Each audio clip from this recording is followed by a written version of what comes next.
Seuss's claim that the rate of global warming will decrease if humans limit the use of fossil fuels. She does this first by saying that replacing fossil fuel with alternative energy sources will reduce the rate of global warming, and then argues that fossil fuel use for transportation can be reduced. In describing alternative energy sources, she cites wind, solar, and geothermal power, and in terms of transportation, electric and natural gas vehicles. I'm going to refute these claims by first explaining that these cited alternate energy sources at this time are still undeveloped and impractical for common use, and in some cases are still significantly damaging to the environment in equal ways to their fossil fuel competitor. Second, I will argue that there are greater contributions to carbon dioxide emissions that we have more ability to change. So first, research has shown that these alternate energy sources are either impractical or contribute to the carbon footprint in ways comparable to their fossil fuel competitor. Both wind and geothermal energy are not only dependent on the conditions of where you live, they are both disproportionately costly compared to their effectiveness and are also harmful to the environment in indirect ways. Seuss acknowledges that there does not exist a truly clean energy, but she doesn't mention other adverse effects associated with these alternative energy sources, such as induced seismic activity, earthquakes, and the release of toxic heavy metals by geothermal energy, or the threat to wildlife found to be posed by wind turbines. Separate from the fact that wind energy is not reliable, as wind is not generally a consistent weather condition. Solar panels also face steep installment fees, though they are more reliable in paying themselves off than their geothermal or wind counterparts. However, as stated by Seuss, there is no perfect alternative energy source, and the solar panel is no exception. According to Yale School of Forestry and Environmental Studies, nitrogen trifluoride, with a global warming potential, GWP, of 17,000 is now present in the atmosphere at 4 times the expected level and rapidly rising. This is due to its role in creating electronics from computer chips to solar photovoltaic panels, which are solar panels. This brings me to electric vehicles.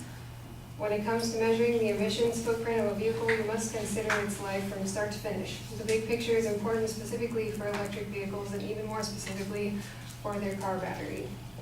A quote from the Union of Concerned Scientists states that because electric cars store power in large lithium-ion batteries, which are particularly material and energy intensive to produce, their global warming emissions at this early stage usually exceed those of conventional vehicles. Manufacturing a mid-size electric vehicle with an 84-mile range results in about 15% more emissions than manufacturing an equivalent gasoline vehicle.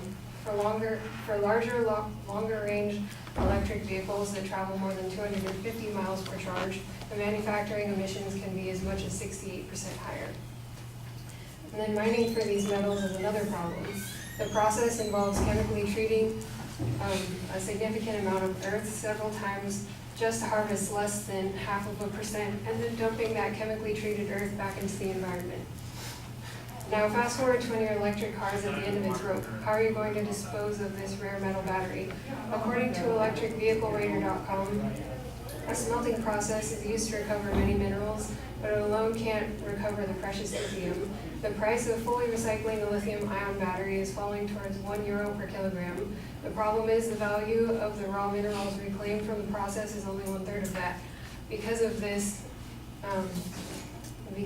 there are not many lithium recycling plants in the United States, which leads to only about 5% of lithium-ion batteries being recycled every year. This brings me to my final point, that greater contributions to our carbon footprint, that there are greater contributions to our carbon footprint that we can have more control over.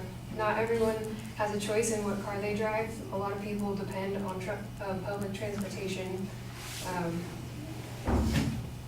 but everybody eats. According to the EPA, agriculture, forestry, and other land use make up for 24% of carbon dioxide emissions in comparison to the emphasized transportation, which only causes 14%. And this number does not include the amount of CO2 offset by the removed ecosystems.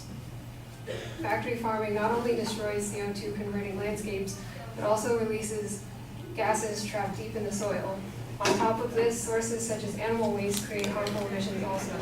According to CompassionAtWorldFarming.org, livestock farming produces 37% and 65% of our global methane and nitrous oxide emissions respectively. Both of these gases are more potent than carbon dioxide.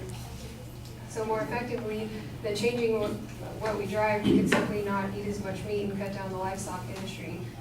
According to earthday.org, over the course of a year, if you ate one less burger a week, it would be the equivalent of taking your car off the road for 320 miles.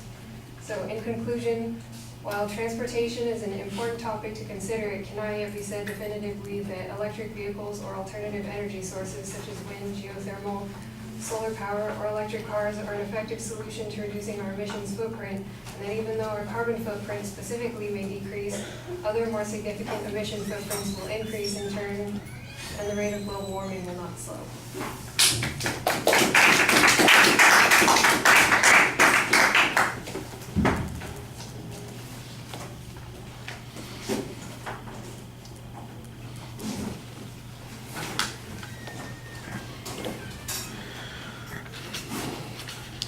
All right, well, you start out organized in identifying the secondary claims of the advocate, and then you've got a couple of claims of your own that are generic in nature.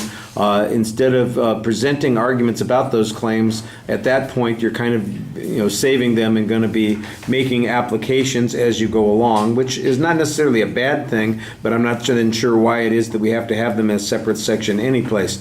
I don't really get any numerical signposting after that opening section, and so although I'm paying attention to the claims, I think it could be a little bit clearer. The suggestion that there are alternative problems with these other technologies, I think, is nicely documented. You've got some information, although it is a little generic about earthquakes and toxicity and the wildlife. I didn't hear any evidence on that, but the information about the solar panels I thought was very nicely documented, and the argument on the second point, I think it's the second point about the replacement vehicles and the lithium batteries, for instance, I thought that you had good data on that as well, which also suggests that at the start of the manufacturing process, it creates a greater degree of global warming carbon footprint than the other cars do. Like you said, it's the life cycle of the car that's going to matter, and I'm not sure that we're getting a complete life cycle comparison, since most of yours is in the manufacturing process as opposed to using it on the road. The mining issue is raised, but there's not really a lot of discussion about how significant it is, and we're just back to the recycling on the lithium as a way of measuring that. Your argument at the end suggesting, I think this constitutes like a whole second front that you're going after here, suggesting that the real problems are other places than the transportation field or corridor. I think that's a good argument, counter-causality claim. You've got some good statistical information on that works reasonably well. You need to look up and talk to us a little bit more to help build your credibility and ethos, but I thought that you had pretty good information most of the time and that you cited the sources most of the time.